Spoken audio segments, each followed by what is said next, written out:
No final dos anos 70, o termo cultura do estupro, tradução do rape culture, surgiu pela primeira vez e foi usado pelos feministas da chamada segunda onda para mostrar e conscientizar a população da violência doméstica, do assédio sexual, do estupro, da luta pelos direitos trabalhistas como a licença maternidade, devido ao ambiente extremamente machista e hostil enfrentado pelas mulheres. Primeiro, vamos entender o que é cultura e qual seu papel nas nossas vidas. Denis Sushi, em seu livro A Noção da Cultura nas Ciências Sociais, explica que a noção de cultura se revela, então, um instrumento adequado para acabar com as explicações naturalizantes dos comportamentos humanos. A natureza, no homem, é inteiramente interpretada pela cultura. Ou seja, ele quis dizer que temos que tomar muito cuidado ao naturalizar os nossos comportamentos, pois eles não são realmente naturais, e sim condicionados pela nossa cultura. Cultura do estupro, segundo a ONU Mulheres, é o termo usado para abordar todas as maneiras em que a sociedade culpa as vítimas de assédio sexual e normaliza o comportamento sexual violento dos homens. Ou seja, quando em uma sociedade a violência sexual é normalizada por meio da culpabilização da vítima, isso significa que existe uma cultura do estupro. Após os casos recentes que ganharam as mídias sociais e reacenderam o debate sobre a persistência de uma cultura do estupro na sociedade, o termo veio à tona em 2016 após o caso de estupro coletivo sofrido por uma adolescente de apenas 16 anos de idade que foi abusada por um grupo de homens no Rio de Janeiro e causou uma grande repercussão em todo o mundo. A impunidade dos homens é outro fator que contribui para a naturalização do abuso, a cultura de violência diária e o gritante fracasso da justiça. Estima-se que apenas 35% dos estupros no Brasil sejam relatados. Ainda assim, a polícia brasileira registra casos todos os dias. Dados inéditos do Ministério da Saúde e que foram obtidos pela Folha apontam que as notificações pularam de 1.570 em 2011 para 3.526 em 2016. São, em média, 10 casos de estupro coletivo por dia. Acre, Tocantins e Distrito Federal lideram as taxas de estupro coletivo por 100 mil habitantes. A Secretaria de Defesa Social do Estado de Pernambuco registrou no mês de janeiro, em média, 5 estupros por dia. Ao todo, foram notificados 148 casos de violência sexual no primeiro mês de 2017 e, em 2016, o número chegou a 2.196 pessoas abusadas em todo o estado em todo o ano. Um caso bem recente de impunidade no Brasil foi do homem que ejaculou em uma mulher dentro de um ônibus na Avenida Paulista, em uma das mais movimentadas vias de São Paulo. O mesmo foi preso em flagrante e, em menos de 24 horas, foi liberado após o juiz responsável pelo caso concluir que o ato não seria considerado estupro, mas sim uma contravenção penal. O homem foi liberado e dias depois voltou a cometer o mesmo ato. Mulheres, homens e até crianças vão às ruas contra o retrocesso e fazem protesto em todo o país contra o estupro. Com cartazes gritando palavras de ordem, o ato é em apoio a todas as vítimas e para denunciar a violência contra as mulheres. Dessas vítimas de estupro, a maioria é criança ou adolescente.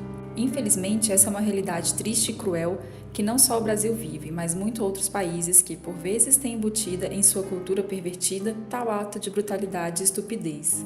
O estupro é um crime particularmente difícil de se descobrir. Em determinados países, há mulheres que não prestam queixa, deixando assim que o crime passe impune. Mas não pense que é por vontade delas, mas pela cultura local, em que, em vez do violador ser o criminoso, quem passa por culpadas são as vítimas.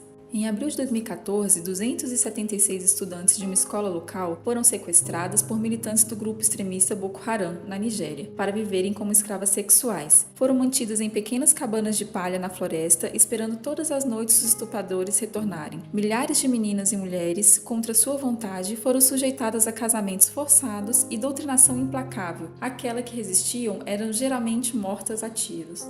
Embaixadora da ONU para Causas Humanitárias, a atriz americana Angelina Jolie esteve no Chad, Líbano, Paquistão, Serra Leoa, Sri Lanka, entre outros países, por conta da violência contra a mulher. Jolie, que visitou os campos de refugiados ao redor do mundo, disse que enquanto haviam centenas de milhares de sobreviventes de violência sexual, havia apenas um punhado de processos porque o mundo não tinha feito dessa questão uma prioridade. As meninas são estupradas e engravidam antes mesmo que seus corpos sejam capazes de carregar uma criança, disse ela em um debate sobre violência sexual.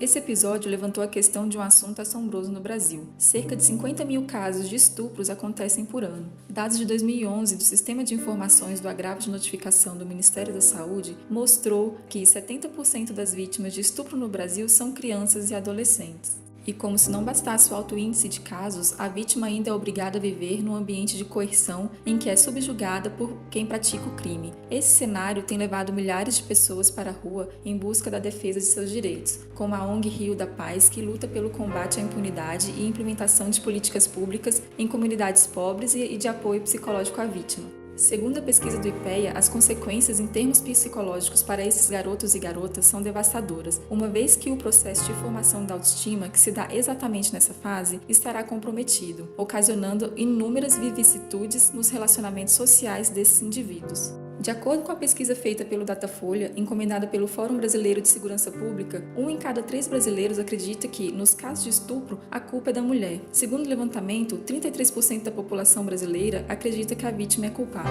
É essa crença de que a culpa é sempre da vítima e que a violência contra a mulher é natural que encoraja todo tipo de violência contra a mulher, inclusive as agressões sexuais. Essas agressões incluem tanto cantadas quanto gestos obscenos, linguagem obscena, abraços, beijos e qualquer outra forma de contato físico sem consentimento até o estupro em si.